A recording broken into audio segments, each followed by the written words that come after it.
Tete Mildred havasi kumira, vanyorera Zizoe waMaitt Tsamba. Welcome back to your channel. Please don't forget to like and subscribe. Kuma new members edu, thank you for joining the family. Kuma returning resident eduka, aiwa magona kuti supporta. Okay, tsamba yedu inoti anodiwa muzukuru. Ndanyora tsamba iyi ndichiti nguva yareba naiwe. Ndakapedzesera paya pawakauya nemusikana wako uchiti uri kuda kuroora.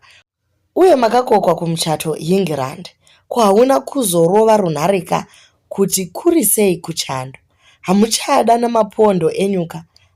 Ndakafara kuona mupikicha yenyu yezuva revadikani. Makapfeka zvitsvuku, nyika yakadedera. Zvauriwe utinyadzise, utadze kunobvisira mukadzi rusambo waakuda zvemafaro mhiriyo. Uchiri kuimba here kana kuti uri kuita redu remadhoti randaiita ini chete vako. Riye rine mari, ndakatenga chigayo changu ndochiri kutiponesawo kubvira kushaya kwakaita sekuru vako. Kwakuti zii kudaro chiiko kutadza kubudikira pamimanzi.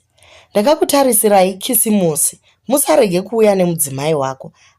Rambe rangu rapera moto. Tete Mildred. Aiwa havasi kumira vatete vari kunyorera vanhu vese tsamba. Zizoka akazongodisappear guys. But akagona. Dei ari iye ari muzvikwereti izvozvi zvekwatinashe.